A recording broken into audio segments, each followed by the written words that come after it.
Okay, so yeah, this is AC Interviews on season 1. This is episode 2.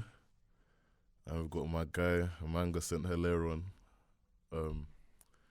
Just released a dope project, Run For Your Life, like some dope stuff on there. So yeah, just want to get into that, but I kind of want to start from the beginning and then work. Go for it, yeah, man. Work our way there. But yeah, I kind of wanted to, like talk about your early beginnings and like, I'm assuming you were born in London. Yeah. Was it? Yes, it was. Yeah. So yeah, like kind of like what area and like what was like early life for you, like what from when I was born? Yeah, from the start. Oh, man. bro, okay, cool. I was born in King's College, so I was South. Lived in Peckham. Grew up in Peckham. Like when I was young, like me, my mum, my grandma. I don't know where my dad was actually, which is weird. You know what I'm saying? Like, no, my dad's there, but I'm just realised he didn't live with us. Yeah. But you know what it's like, my mum's from Huddersfield and Okay. my dad's from St Vincent. Okay. And so like I know when they come over here and come down to London, all that, it was a bit, everything's all over the place. Yeah. So, but yeah, luckily they was always together. But I remember we lived with my grandma, so I guess the ones there like live with your grandma, and I'm the oldest, I'm the first. Okay. So, like, yeah. Out of how many? Well, my brother's 3. 3 brothers. 3. Okay. No, 3, but 1 brother, 1 sister. Okay. But yeah, my mum and dad have got bare brothers and sisters. You know how black people are. Yeah. You know what I mean? So for my mum, I was the oldest, and my mum's the youngest. So it was a big, big deal. Bare, like, you know what I mean? Yeah. Baby thing. So yeah, born in South. So I lived there for like when I was young. And then, but where I grew up, like where I like went school and college, I guess sixth form was in Northwest London. Okay. So like Burnt Oak. Yeah, from Burnt Oak. And what, were you still living in South at the time? No. We all moved to So by then, like we moved to Luton at one point. Lived in Woolwich.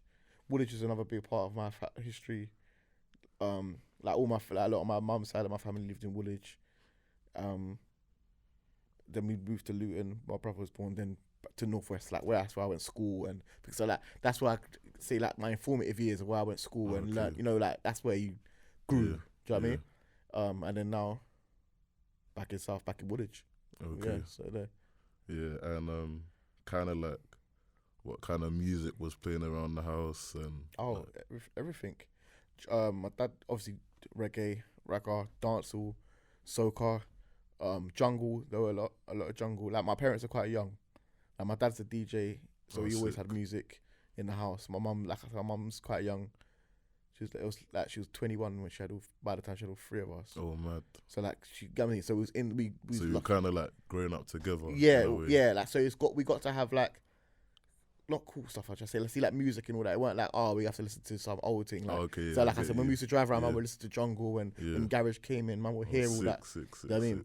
Because it's lucky, because again, I ain't got no olders or brothers, ain't no brothers or sisters, so I didn't really get a chance to like learn. Like, hey, listen. That's why I didn't really listen to like Tupac and Biggie and all that, man. That's not part of my journey. Like my first like rap stuff was Dipset and Jay-Z. Okay. And then again jungle, Brocky, and all them things and then garage, grime, rare. So the introduction to mostly music that was outside of my thing was me finding it. Okay. Yeah, growing up, it's always music, always vibes, parties, everything, man. Standard black people thing. But actually, I say that it's not, because not everyone gets that stuff. Do you know what I mean? But no, it was always a thing. Like I said, my dad was a DJ, so it was always go play something. Like ragga, jungle, that kind everything, of stuff. No, everything. He used to play, like, obviously he'd like ragga and he'd play jungle and things like that. But then he'd also do like he'd DJ at pubs. Okay. So like he'd DJ at like a pub like full of bare white people, and I'd earn money. I go lift like his crates, his CDs, and help him set up the equipment and that.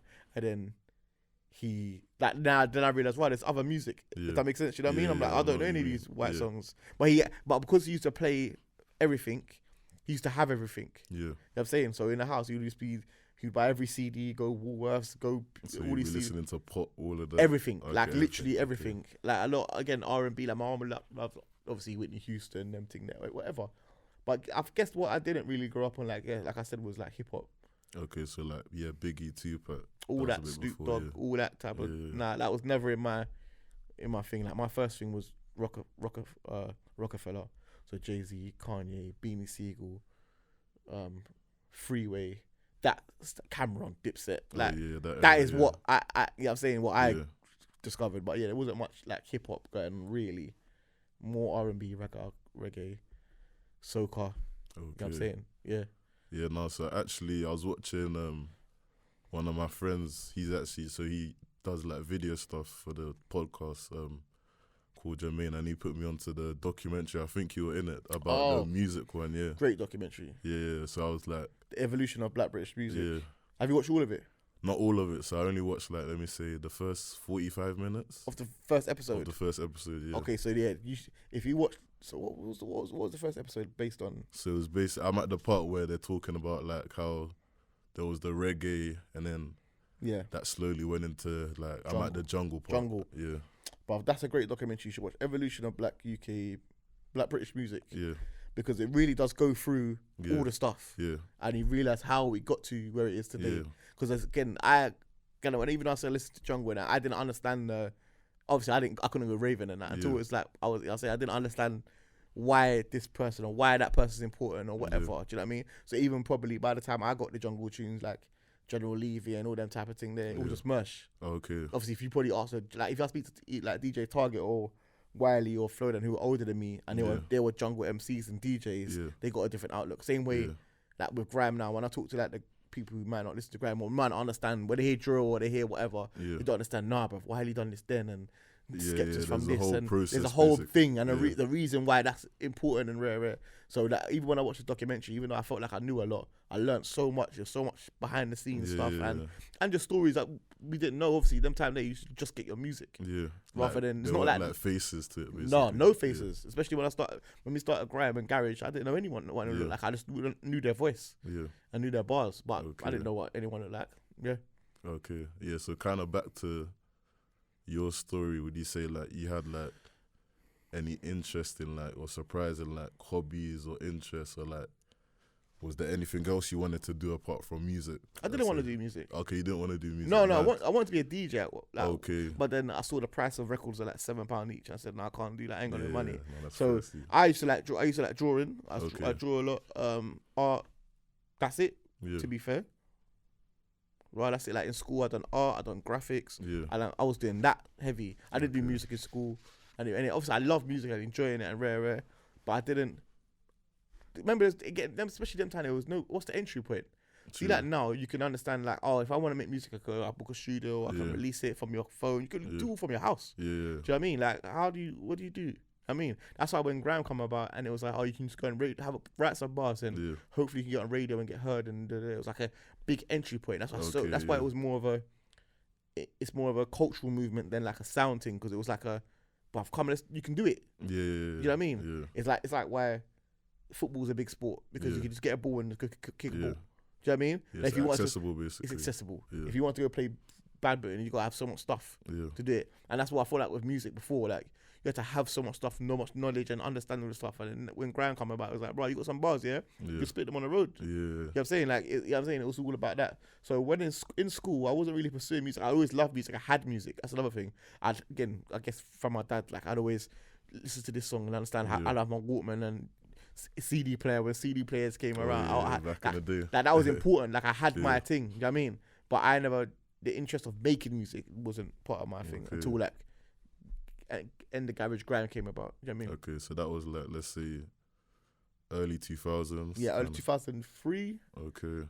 Yeah, like, I weren't long. Like I weren't long before I like got enrolled deep and all that jazz. Like that was like that's when people hear me in that section. That was like my first things. Oh mad, okay. It's not like I've been doing this for time and no, that's like my first, really first early. Do you know what I mean? Okay. I had to catch up on a lot of things. Okay, so like touching on that, like how did you actually get into Roll Deep and what was like the process with it? I had to, like, you know what, the process is weird. Right, so again, I started MCing. I saw around what age? 14, 15. Oh wow, let's say 15. Early.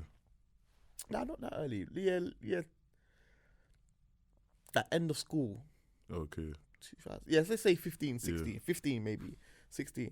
And what was I saying? Oh yeah, then so I just used to this MC, like obviously go to your brethren's house. My brethren Mystery, big up Ashley. and he used to have decks, and then we used to go around his house. His mum used to let us be around the house, and we just practice and MC. And I'd record the tapes, and then I'd make copies of the tape and like learn and listen and whatever. I hand them out to your bridges, and it's practice. And then so it was just more about, I would go to different places to MC, try to go on radio. Obviously, I'm not really a guy like that, so I can't really go radio. Then how I got, like, one of the first parts of me getting into roadie was I went to there was Eskimo dance. It was under 18s Eskimo dance in Ealing Broadway. Okay. And I went there, my brother and Z and a couple other man from ends. And there was an MC competition. Okay. And I just entered it and I ended up winning. It was mad. Oh, sick. But everyone thinks I got into roadie from that. Okay. No, but that's not actually the case. But obviously it's Eskimo dance. Wiley saw it, rare. But Wiley wasn't even there actually. It was Major Ace that saw me. And I guess I was speaking to him for a bit. But nothing really came of that. I won, but it was this thing. Yeah. I met Wiley after that. Okay. But I guess that was a reference point. He said, and I told him, He said, oh yeah, I heard Ace was talking about you and whatever. Yeah. And then he just took my number. I met him in Harleston. Then he took my number.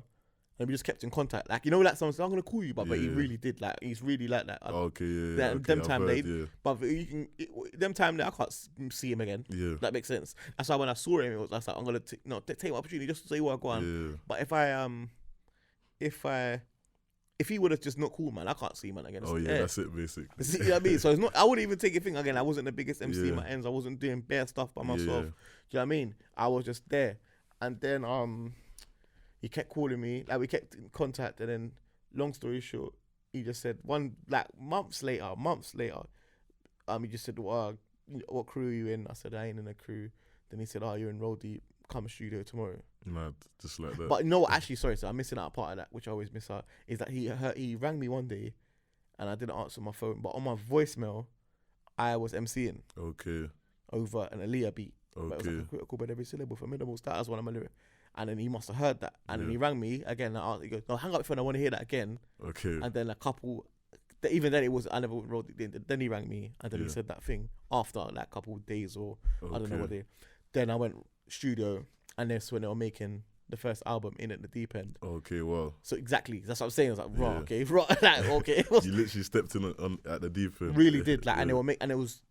I said that was their first album. It was like everyone was there, and then Roadie, Rough Squad were making Guns N' Roses. Okay. And Skepta was there doing its own thing. Everyone was there. I was like, jeez, what? I've never been like. Film was a studio like this, and it's mad because that was 2003 or four. Let's say it's 2004, I never seen nothing like that. Remember, I've not done nothing. It's not like I'm an established artist and I've done this, that, and the thing. I've come in and I'm like, yo, this is a lot. So I don't even know what to do. You know what I mean? And we was there. Then then that's it. Then and like I said, the lucky thing is that I was sitting down in the corner. Like no one knew me. Like why? It's not like it was like hey guys. Yeah, this is him. He's the new member. I just sat in the corner. I sat down and because there were so many people there, and again they're all from East. Apart from obviously like Skepta there was Jamie's there was sometimes, but they all knew each other innit? Yeah. I was chilling, bro. Then I was writing to everything. I was trying to write. Obviously I was shit. I mean I've never been in the studio and done all that before really. Then but again, luckily the song I stayed on. Yeah, I got cut off a lot of songs. Like I wrote to every single one, but obviously I was shit. The song I got kept on was When I'm Here.